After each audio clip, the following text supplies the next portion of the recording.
went to the northern Yin kingdom in place of the princess to form an alliance through marriage. It wasn't until 5 years later, when the southern Chu army captured the Yin capital, that I was able to return to my homeland. But I discovered that a substitute had taken my place, replacing everything I had. My parents had become her parents, and my home had become hers. Even the man I was once engaged to had fallen in love with her. She had become a frequent guest in the palace and a favored guest of the nobles, showered with endless honors and favors. All because I had taken the princess's place in the marriage alliance and because of my so-called merits. When I returned, she poisoned my tea, enduring excruciating pain throughout my body. I saw her hiding behind my former fiancé, laughing maliciously. I drew the guard's sword and swung it at them. None of you shall live. Let us all go to hell together. When I opened my eyes again, I had returned to the day when the southern Chu army breached the walls of Yin capital. Welcome to my channel. If you like this story, please click to subscribe. There are more wonderful stories waiting for you to listen to. Chapter 1. I pressed the sword against the neck of the northern Yin emperor, waiting for the southern Chu army to storm into the Tai palace. Under their stunned gazes, I raised my eyebrows. General, you made this princess wait so long. We humbly welcome the princess back to the court, capturing the emperor of Baiyuan alive. My achievements surpassed those of my previous life. Therefore, upon returning to Nanchu, the emperor personally led the civil and military officials out of the city to greet me. It was both to welcome the victorious army and to welcome Princess Changning, who had married into the enemy kingdom for the sake of the country. 5 years ago, the emperor was unwilling to part with his beloved daughter, so he decided to select a daughter from among the ministers' families.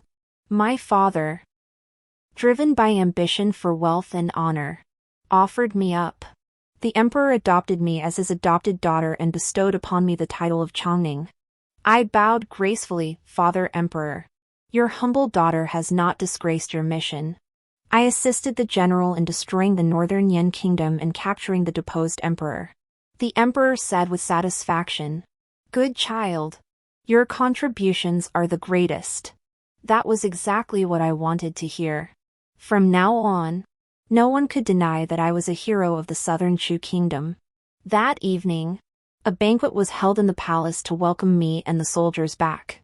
I stood by the emperor and empress, joining them at the table. My seat was at the head of the princesses. I wanted everyone to know that I was not a discarded pawn. All the suffering and humiliation I endured in the northern Yin kingdom have now become my badges of honor back in the southern Chu kingdom. Anyone who dares to look down on me or insult me even slightly will be committing a grave sin. My gaze swept over the high-ranking officials, noble women, and young nobles below, and happened to meet Song Fongli's eyes. That face, which bore a striking resemblance to mine, curved slightly at the corners, exuding endless charm. She looked harmless, but she was the one who had poisoned me in my previous life.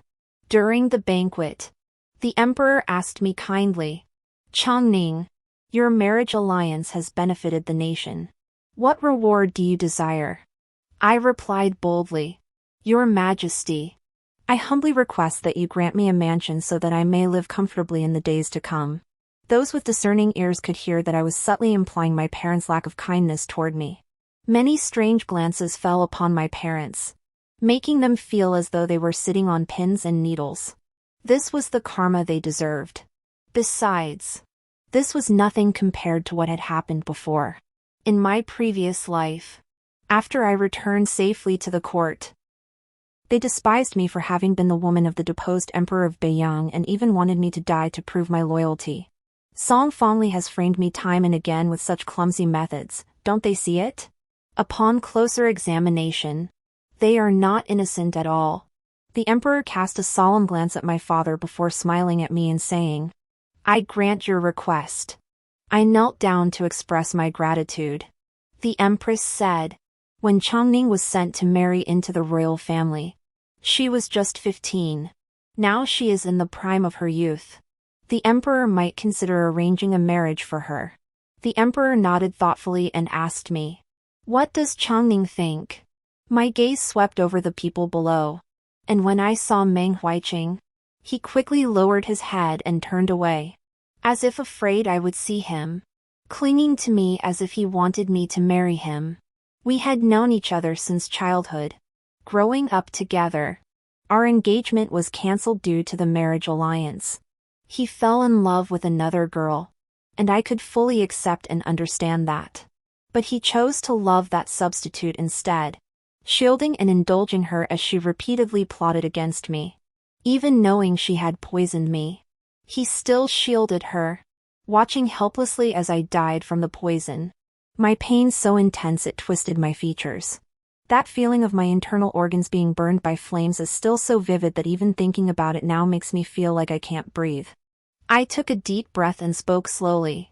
Your humble son has returned to his homeland and wishes to rest for a while before discussing other matters. The emperor agreed. This topic was temporarily set aside.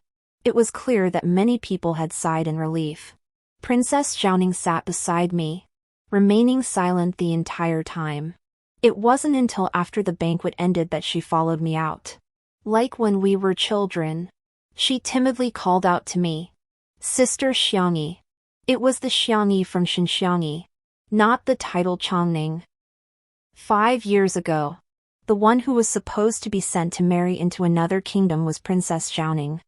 Her biological mother, Empress Dowager Lu, knelt outside the imperial study for 2 hours before the emperor revoked his decision. The one who ended up being sent to marry the prince was me. Zhao Ning lowered her head and said, "I'm sorry." Looking at her bowed head, I narrowed my eyes slightly. I harbored resentment toward her. I resented her for enjoying the glory of being a princess yet refusing to take on the responsibilities of a princess. If she had, I wouldn't have been sacrificed. However, compared to resenting her, I hated my biological parents even more. They abandoned me for wealth and prestige. They even arranged a substitute to torment me and cause my death. Sister Xiangyi, I know it was my selfishness and cowardice that led you to be sent as a bride. I don't ask for your forgiveness, but I just want to do something for you. I stared at her intently. Anything? She hesitated for a moment, then looked at me with determination. Anything. I said 1 inch yes. Zhao Ning was overjoyed and looked at me excitedly. I forced a smile, but it didn't reach my eyes. Because of her guilt toward me, she had been helping Song Fangli in every way, allowing an unknown person to become the center of attention among the noble women of the capital.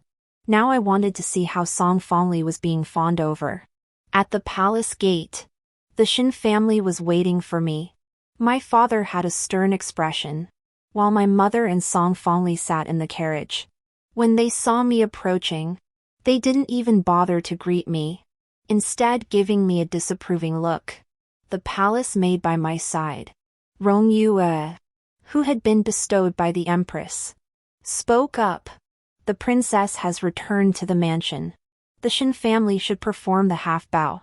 My father looked at me in disbelief, but upon seeing the entourage behind me, he had no choice but to bow. Upon hearing my father's voice, my mother and Song Fangli hurriedly got out of the carriage and bowed to me. Under their suppressed anger, I let out a soft snort and climbed into the most luxurious carriage of the Shin family. Song Fangli helped her mother get into the carriage. Rongyu stopped them. "The princess is in the carriage. Mrs. Shin and Miss Song must ride separately." Everyone from the Shin family turned pale. I loved seeing them wanting to kill me yet forced to submit. According to this lifetime's timeline, it had been 5 years since I last set foot in the Shin mansion. This place had once been my home. But now, the courtyard I had meticulously arranged belonged to Song Fangli. My home has become hers. In my previous life, my mother said she had personally arranged another courtyard for me. For 5 years, I longed for my family day and night. Hearing my mother say that, I never asked to return to the original courtyard. This time, I had all of Song Fangli's belongings thrown out. Song Fongli saw this and hurried forward to stop me, accusing me in front of her parents. If you want my courtyard, just say so. How dare you throw my things out? That's too domineering. I made a gesture. The old nurse walked towards Song Fongli and slapped her twice, one on each cheek. Song Fongli burst into tears, her tears streaming down her face like pear blossoms in the rain, a sight that was truly beautiful. Therefore, I wanted her to cry even harder. With a glance, "Wrong," you said, for speaking disrespectfully to the princess. 20 lashes. So the old woman continued beating her. My father and mother were frantic with worry. They pointed at me with their fingers, but dared not speak, eventually lowering their hands and saying nothing. I gave them a dismissive glance and went inside to rest. Before dawn, I woke up. For those 5 years, I had to serve the Emperor of Baiyuan like a slave, getting up early to cook porridge and brew tea for him. If I couldn't serve him personally, I would be sent to serve even more people. Even though I had been reborn and returned to Nanchu, the scars on my body couldn't be completely erased, and the habits I had formed were hard to change. I kept my eyes open, waiting for the sunlight to stream through the window. After washing up, the maid by my mother's side came to deliver a message, scolding me arrogantly for sleeping in and not going to pay respects. I picked up the teacup, and Romeo slapped the maid across the face. That maid had always been a bully, taking advantage of her position. In my previous life, when I first returned to the mansion, she spread rumors that I was a fallen woman and should commit suicide to preserve my reputation. When I was ordered to marry for political reasons, she saw it as a crime. I immediately wanted to punish her, but my biological parents pleaded with me, accusing me of being cruel and heartless. This time, after being struck, the maid jumped up and shouted, "I am the lady's maid." Romeo sneered. "I am the senior palace maid assigned to the princess by the empress." At the mention of the empress, the maid immediately went limp. I had her bound and taken to the front courtyard for public flogging. My mother and Song Fongli arrived quickly.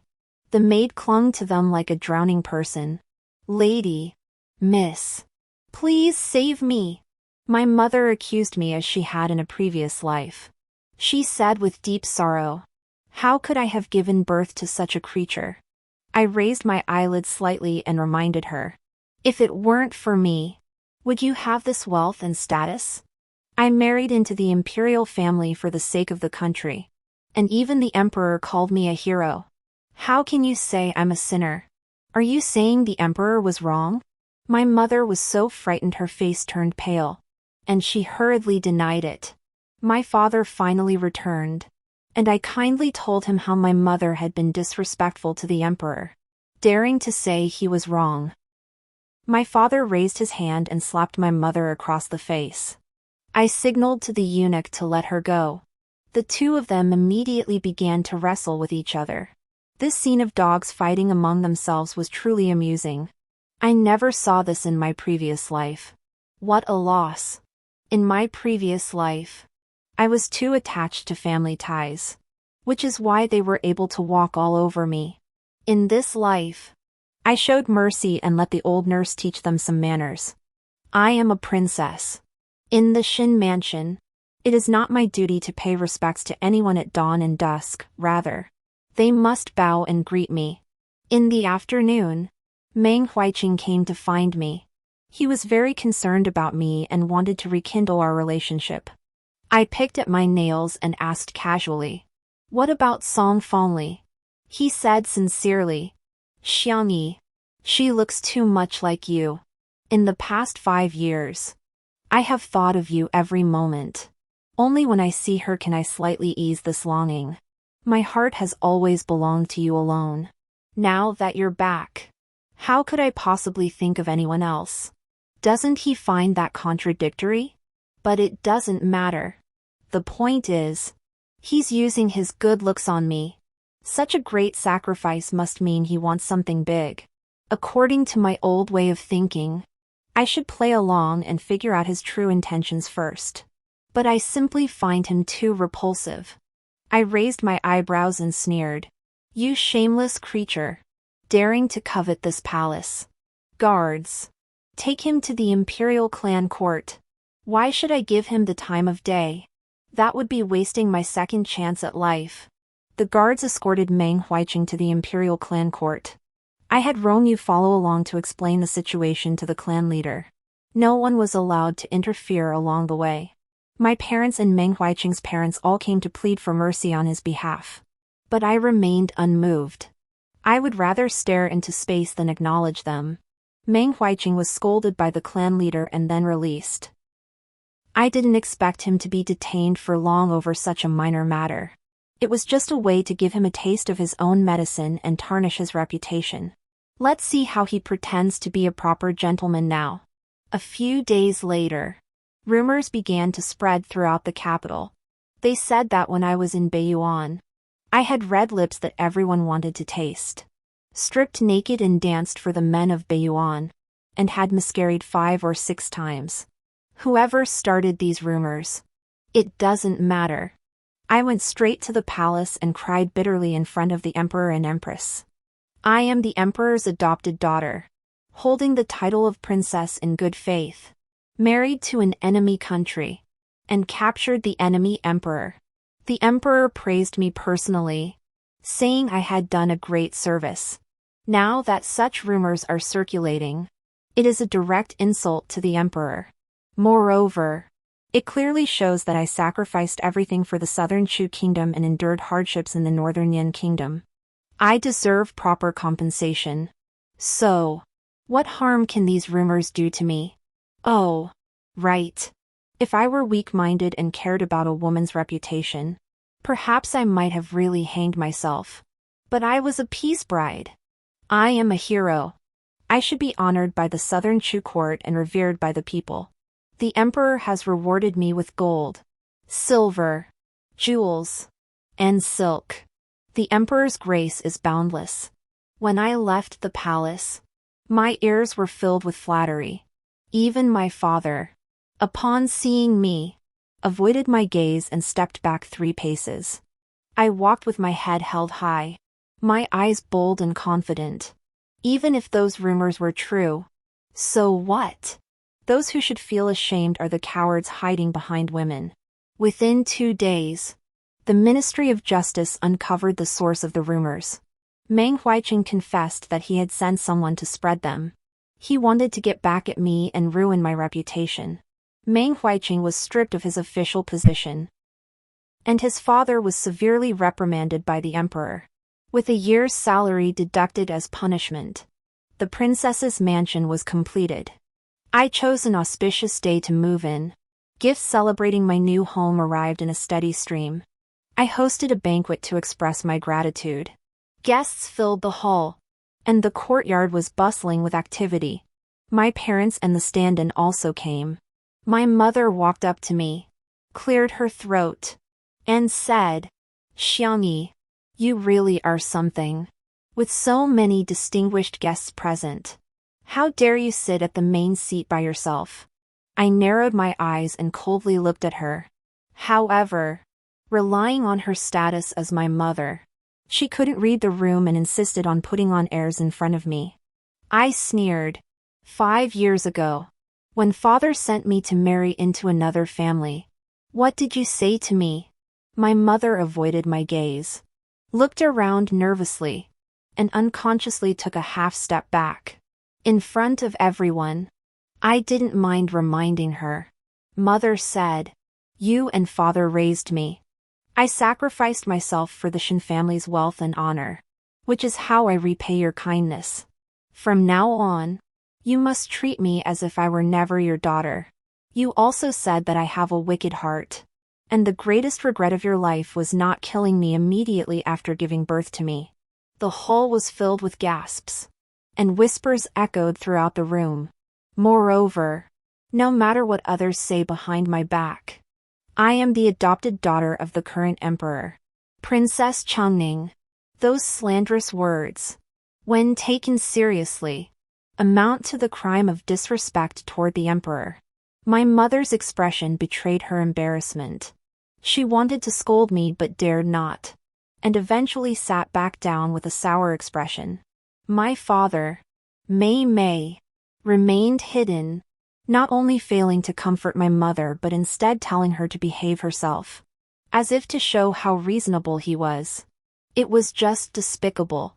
Song fondly approached Zhao Ning and said affectionately, "Princess, it's been a while since we last met. I've learned 2 new pastries from Jiangnan and would like to invite you to try them." She was trying to use Zhao Ning to solidify her position. 5 years is truly a long time.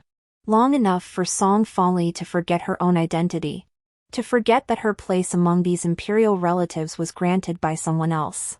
Zhao Ning didn't give her a friendly look and coldly said, "If you want to work in the imperial kitchen, ask the princes and ministers present here, which one of them is willing to recommend you."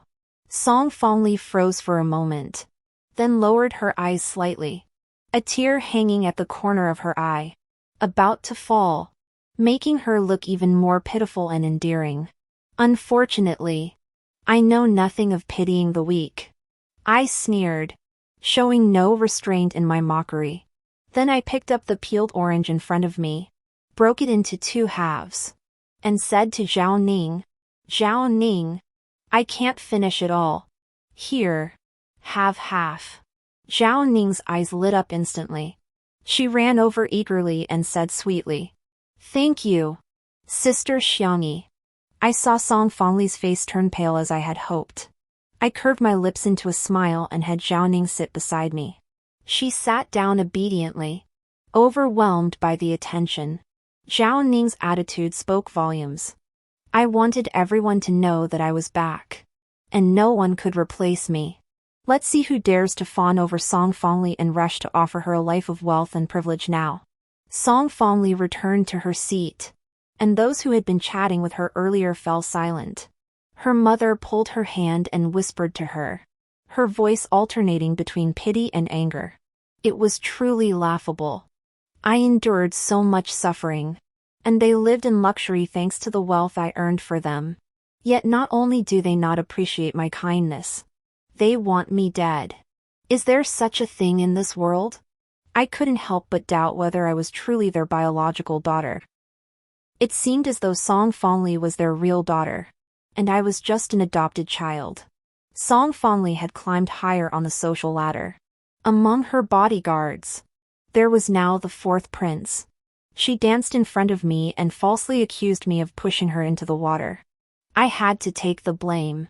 I grabbed a fire poker and held her underwater, making her drink more water. She threatened me.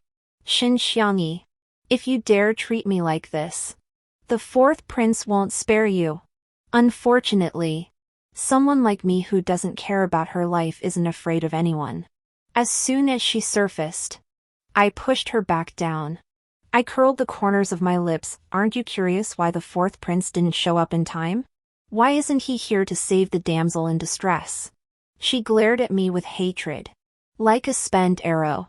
I mercifully told her, "Because he's busy flirting with a beauty." Song fondly finally showed a look of fear and shouted for help. The one who came to save her was Meng Huiqing. Despite knowing that Song fondly was involved with the 4th prince, he still protected her, pulling her ashore with a look of concern and wrapping his outer robe around her. He looked at me with deep sorrow and said, "Xiangyi, we've been childhood friends. If you have any grievances, take them out on me. Don't hurt others. All right. Go die first." I obediently took the burning stick in my hand and struck him with all my strength. Meng Huiqing was struck and couldn't utter a sound. Song fondly trembled in fear, tears streaming down her face. Seeing their suffering made me happy, until the general grabbed the firewood stick, snatched it away, and threw it aside.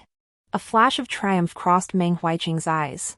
No wonder he didn't fight back. He was waiting here for me. But would I be afraid? 5 years ago, the general was defeated in battle and personally led the escort to send me to the northern Yan kingdom for a political marriage. at the border between the two countries. I only said one sentence to him. Send me away to save the nation. Where will the general be needed?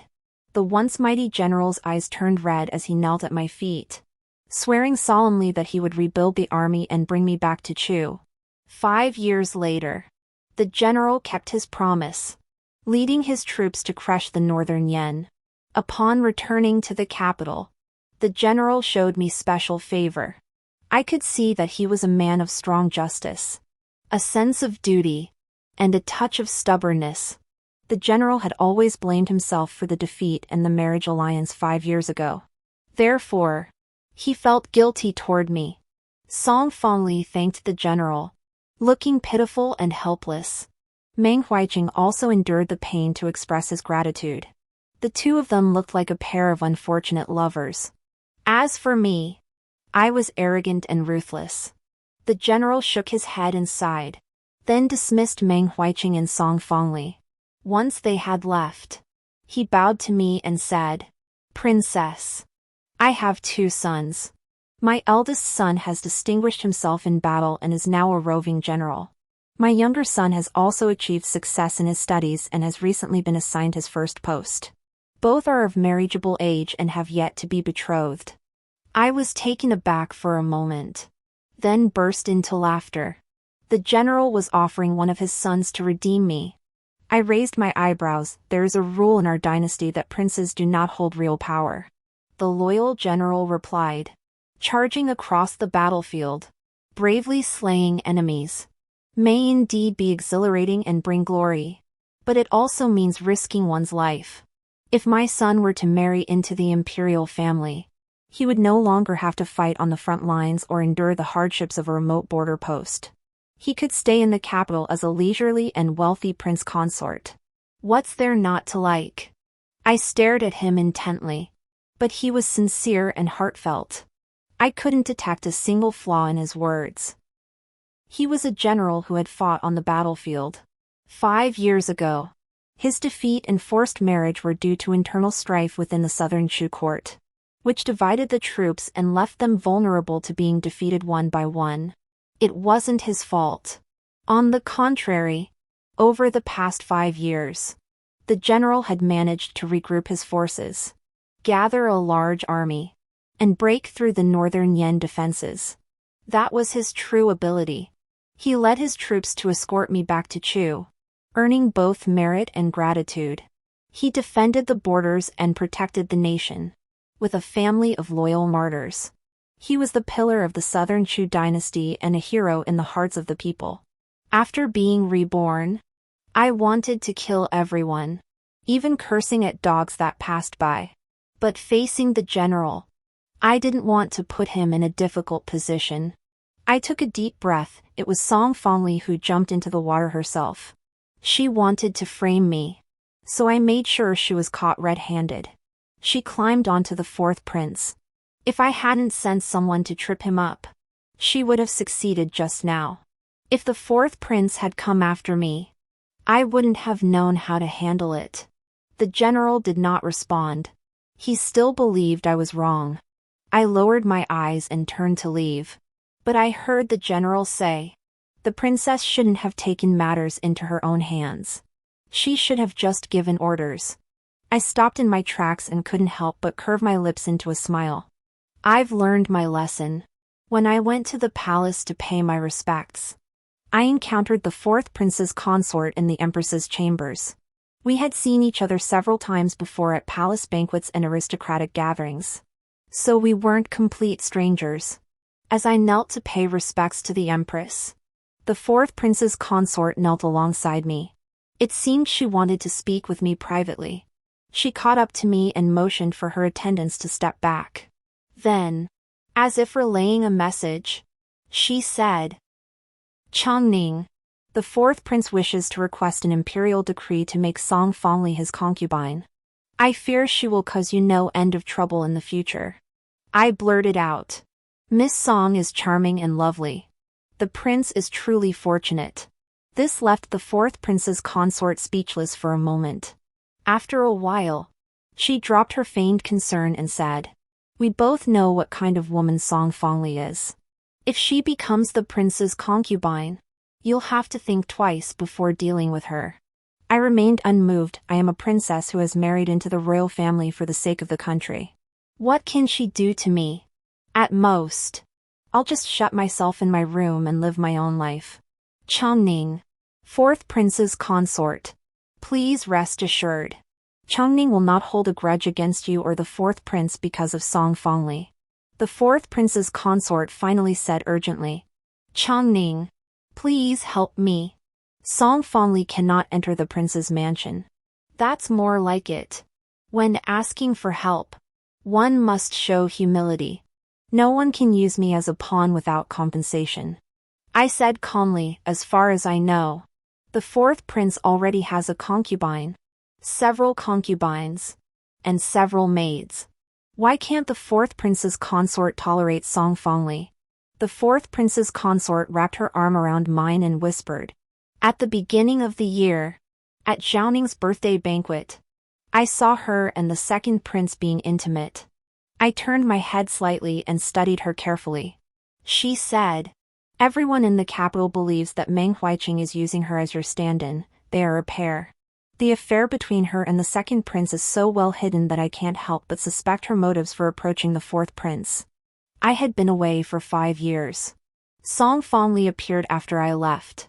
In my previous life, I had someone investigate her, and her past was as clean as a blank sheet of paper. However, she was proficient in everything from playing the qin to chess, calligraphy, and painting, and even understood the etiquette of the palace.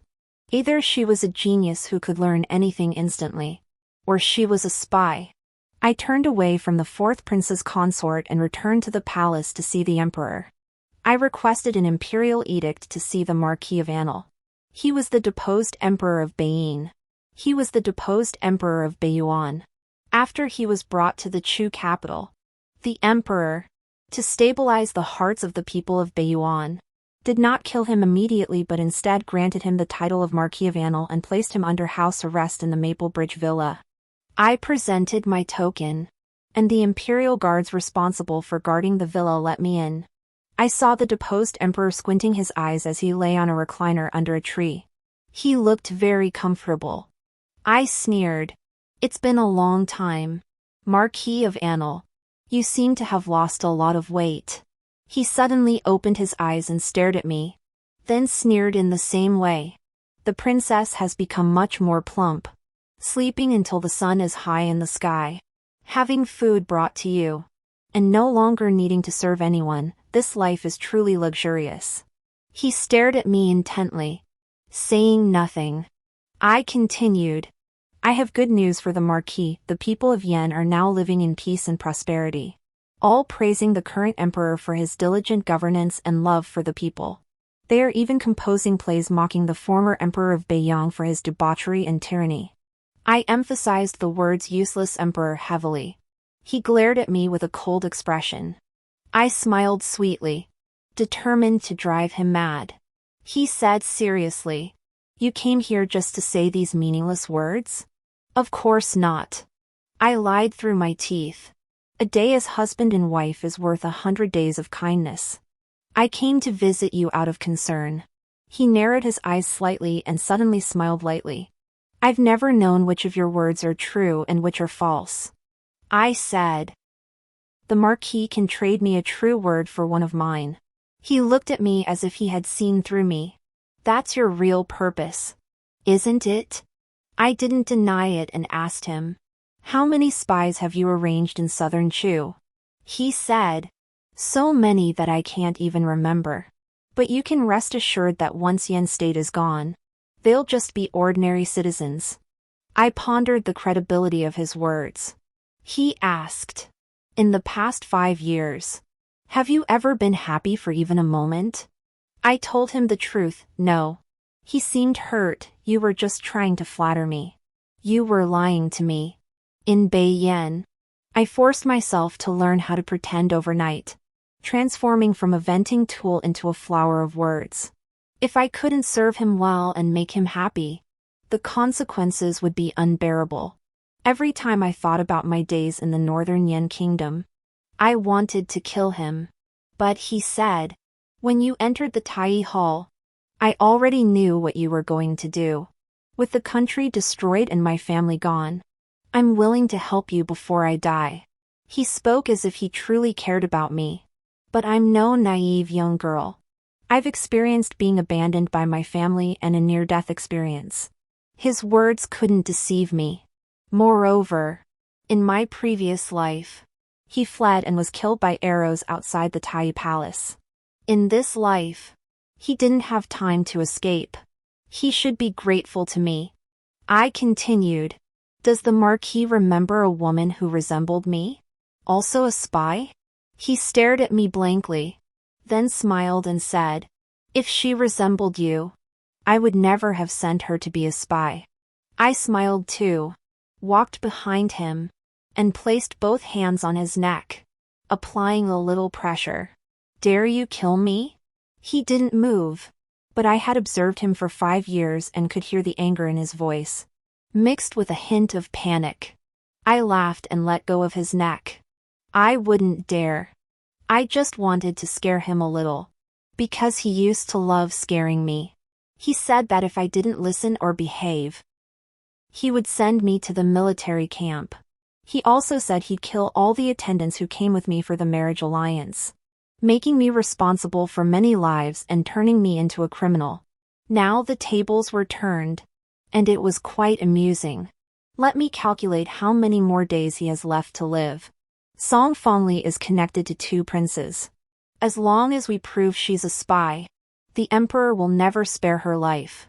Beiyang is already gone, and I am Princess Changning, who has been married to Beiyang for 5 years. Is it difficult to prove that someone is a spy for Beiyang? Of course not. After leaving the Maple Bridge Villa, I took a detour to the Supreme Court before returning to the princess's residence.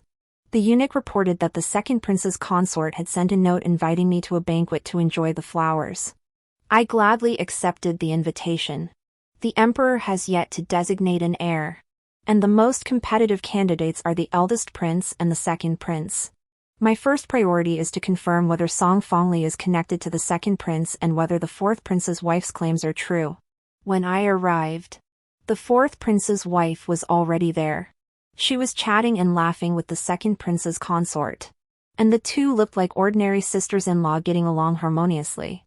The second prince's consort greeted me with a smile and found some flattering words to praise me. The mad woman.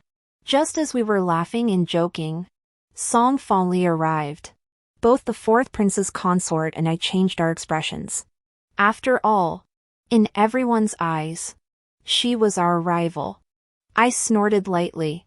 "Miss Song, where is your Meng Huiqing?" Song Fongli looked wronged again and said, "The princess has misunderstood. In the past, Mr. Meng was kind to me because he pitied me, and even more so because of the princess. Perhaps because she had a powerful backer, or perhaps because she felt her plans were about to succeed. She grew bolder. She changed the subject and said, the princess and Meng Gongzi have been childhood sweethearts with deep feelings for each other. If there are any misunderstandings, they should be resolved as soon as possible." This made me burst into laughter. I glanced around discreetly. Almost everyone was watching the spectacle, except for Zhao Ning and the fourth prince's consort, who showed a hint of concern and anger, while the second prince's consort was observing us. The fourth prince's consort sneered. "Princess Changning is of noble birth, how dare Meng Huiqing even think of her? What Song girl is saying is not just insulting Changning, but the emperor, the empress, and the entire imperial family." A heavy accusation was hurled at her, and Song Fongli hurriedly apologized, retreating to the side in embarrassment. I gave her and the fourth prince's consort a half-smile. They were soon to be married to the same man. For the sake of the fourth prince, they could be rivals or allies. The fourth prince's consort had extended an olive branch at just the right moment. But I couldn't accept it lightly. There was no need to accept it. I beckoned to Zhao Ning and decided to chat with my kind-hearted younger sister instead. During the banquet, a young maid accidentally spilled tea on my skirt while serving tea. I struggled to suppress my laughter. Such a clumsy trick. Are they afraid I don't know there's something fishy going on? The second prince's consort scolded the young maid, apologized to me, and had her personal attendant take me to the side room to change my clothes. Zhao Ning looked at me anxiously. Sister Xiangyi, did it burn you? I smiled at her. It's warm water. Not hot. Zhao Ning sighed in relief. I said to her, Zhao Ning, come with me. All right. Zhao Ning didn't suspect anything and agreed immediately. The fourth prince's consort, however, said, I was just about to ask Zhao Ning to play a few rounds of leaf cards. You two go quickly and come back soon. If she hadn't added that last sentence, I would have immediately suspected her of having ulterior motives. The maids led us to the side room, took the clothes from the young maid, and handed them to Rong Yue, saying respectfully, Please change your clothes, princess. I'll wait outside the door. Xiaoning scratched her head dumbly. Xingyi sister, I'll wait for you by the screen. I giggled. Just a little water stain. It'll dry up in the breeze. Huh? I made a shushing gesture, signaling her to follow me quietly to the window. Sure enough, someone was waiting there not far away. From the silhouette, it was undoubtedly a man. Zhao Ning was kind-hearted and innocent, but she had grown up in the palace. Seeing such a scene and recalling the earlier details, it wasn't hard to guess what was happening. Someone knocked on the door. The second prince's consort is worried that the princess might catch a cold, so she sent me to bring you a bowl of ginger soup. Rong Yue opened the door. It was another maid from the second prince's consort's entourage. In front of the maid, I took 2 sips and then casually placed the bowl on the table. The maid said, Princess Zhaoning, the fourth prince's consort has asked for you twice. I feigned dizziness, placed my hand on my head, and said, Zhaoning, go accompany the princesses first. I'll rest for a while and join you later. Zhao Ning followed the maid out. Soon after, a large group of people came looking for me. Unspeakable sounds came from the side room. The fourth prince's consort asked, Has Chang Ning been in the side room the whole time? The second prince's consort said, It can't be Chang Ning. Stay away. Whispers filled the crowd. After all, she's been married to the Northern Yen for 5 years. She's lost all sense of propriety and morality, even disobeying her own parents. The rumors about her weren't unfounded. Who knows? She's not a real princess anyway. After something like this, how can she still dare to call herself a princess? Behind them, Zhao Ning's eyes turned red, even angrier than mine. I tried to calm her down, then curled my lips into a smile and called out, I was just looking for you all. I wondered where you'd gone. Here you are. Everyone turned around, staring at me in disbelief. The sounds from the side room continued to echo out. The 2 princess consorts exchanged glances, their expressions changing abruptly. They pushed open the door and rushed inside. True sisters-in-law. Even their expressions and actions were in sync. Soon, screams echoed from the side room. The second prince's concubines' maids blocked the door, preventing others from entering. But those in front managed to catch a glimpse. The 2 people engaged in illicit relations in the side room were the second prince and Song Fengli. This was a carefully orchestrated scheme involving multiple parties. Song Fengli and the second prince had been in cahoots for some time. She had bribed the second prince's personal attendant to bribe the second prince's consort's personal maid. Her plan was to have me sent to the fourth prince's bed during the second prince's consort's banquet. However, neither of the 2 princesses were pushovers. They had both discovered the plan. The second prince's wife decided to use my hand to eliminate Song Fengli. The ginger soup sent by another maid contained an ingredient that enhanced the effects of the sedative in the side room. If I had fallen into the trap, I would have killed Song Fengli. although I would never spare her anyway. The second prince's consort didn't know that she was trying to push me into it. The fourth prince's consort also wanted to eliminate Song Fongli. After I was splashed with water by the maid, she deliberately reminded me that there was a trap. She was waiting for me to bring Song Fongli over so she could frame the fourth prince as the second prince.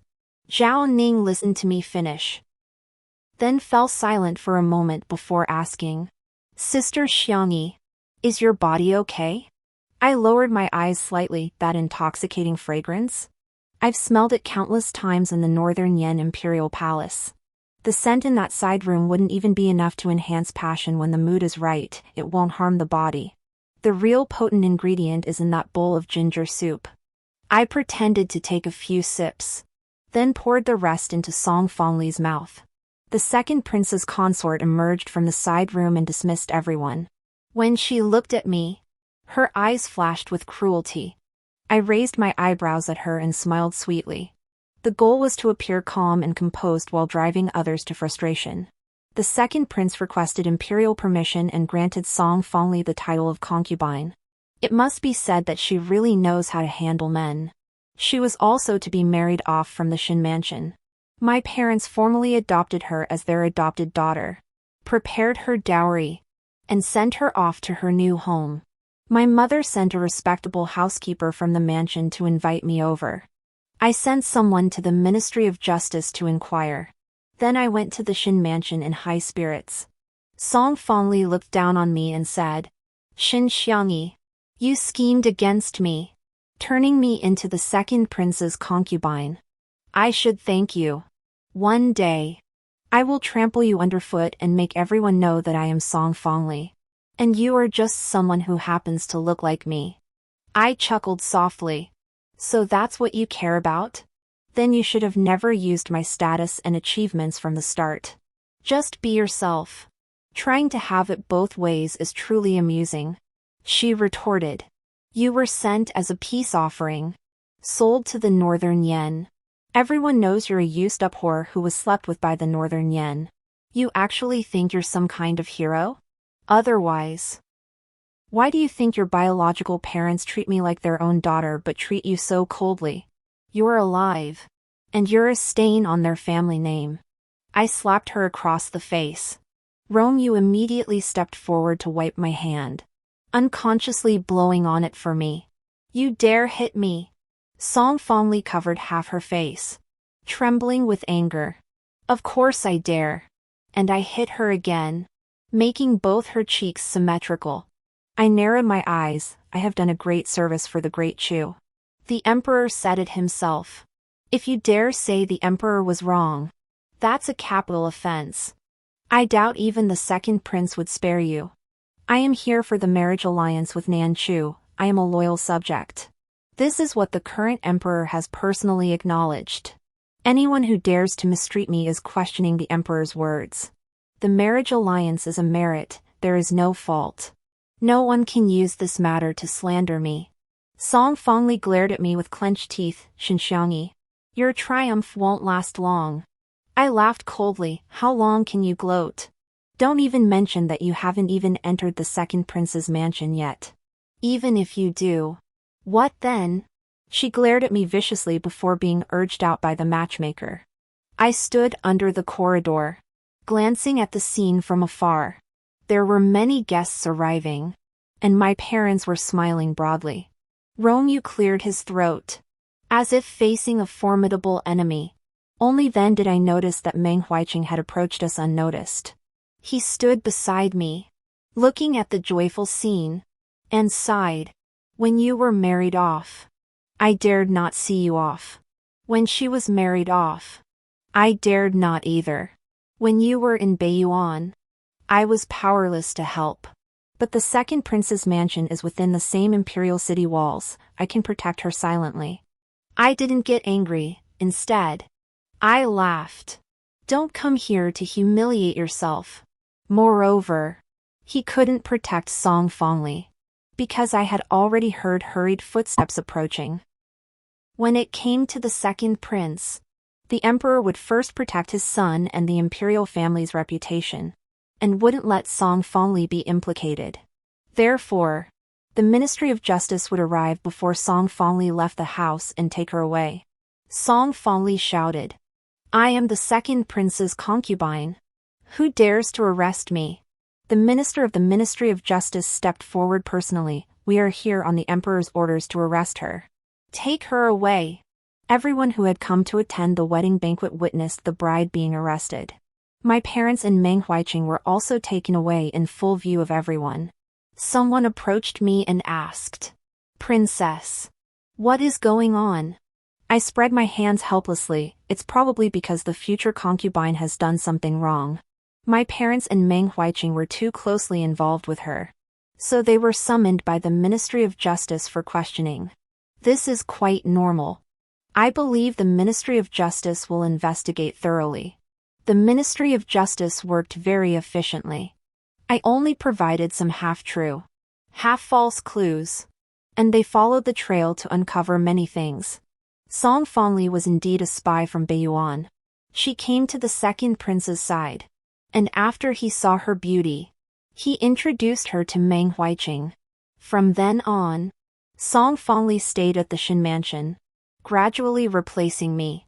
She used her face, which resembled mine, to win the sympathy of Zhao Ning, and exploited Zhao Ning's guilt toward me to become a favored guest among the nobles, stealing many secrets.